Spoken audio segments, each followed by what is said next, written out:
What is going on, guys? This is Justin back here with another video, and today we are going to be reviewing Fantastic Four.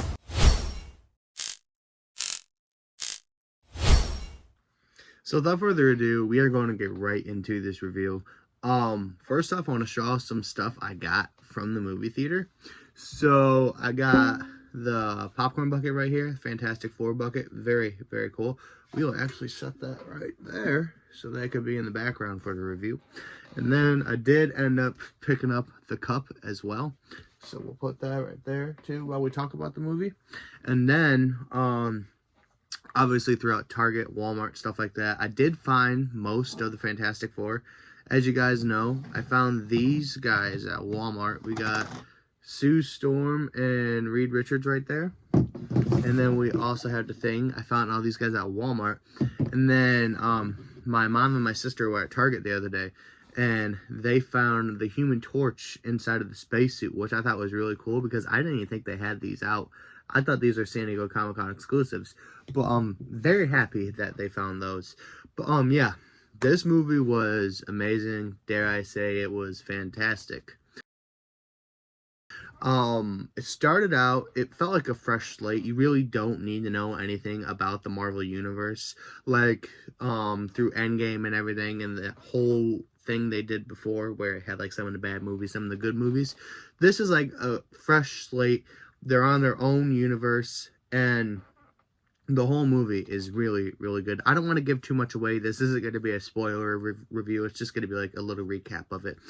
But, yeah. Now, I'm going to say it was good one last time, but I really liked the story of it. The story was nice. It was new. I watched the previous three before, you know, like the ones from the early 2000s, then that 2015 one. I wasn't a fan of the 2015 one. But I really do think Fantastic Four First Steps is most likely the best Fantastic Four movie there is. Story was great, and we learned they are 4 years into having their powers, so obviously they're used to it. And I just liked everything that they did with it. And it was so good, it went very fast. You know, when you're in a bad movie, it usually drags, but it felt like we started this movie and then we ended it. I mean, the story was very good. I will say there is a big conflict in there with Franklin that you are going to be surprised about.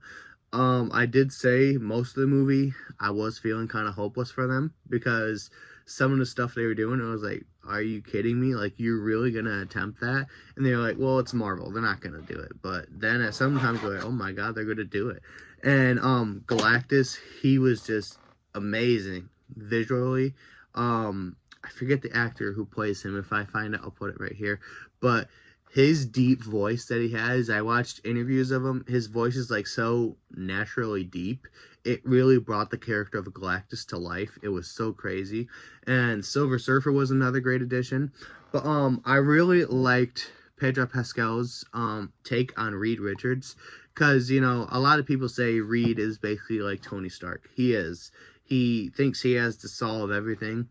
And there were a few things in this movie which, like, I believe it was Reed trying to figure out what they were going to do with Franklin and Galactus. Because in this movie, spoilers, I guess, Galactus wants Franklin because he wants Franklin to be his successor, I believe.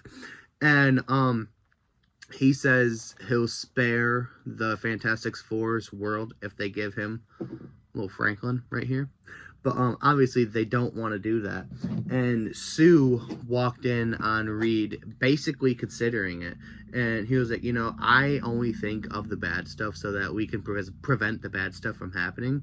And she was like, you know, well, sometimes I don't like when you think like that because it hurts me. And then he's like, well, I'm so sorry for doing that. But yeah, all in all, I thought it was a great movie.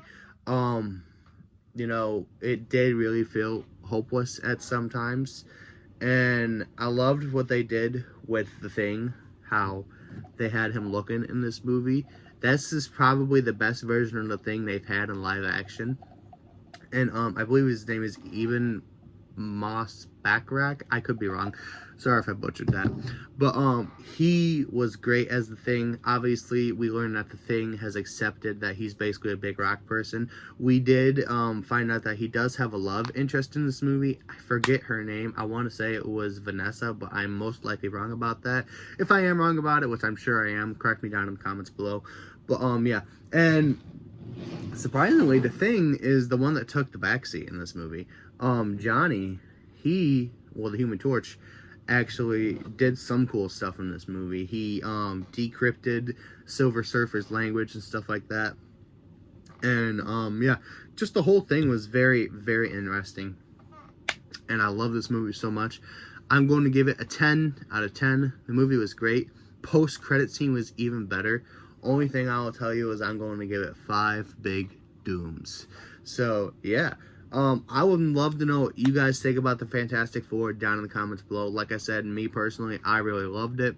The one thing I wish they would have done, which they'll probably do it in Doomsday, is showed us what happened at the end credits of the Thunderbolts. We didn't get any tie-in on that, which kind of sucks. But yeah, all in all, I thought it was a great movie. Sucks we gotta wait until July of next year, 2026, to see Spider-Man. But you know, I'm sure it'll be worth it, because after that we're gonna have we will have Avengers Doomsday at Christmas time. So yeah, let me know what you guys thought of the Fantastic Four down in the comments below. Me personally, I really loved it. And as always, you guys, stay groovy, stay safe, keep your people safe. Remember, God is good all the time. It has been Justin, and I'm out. Peace.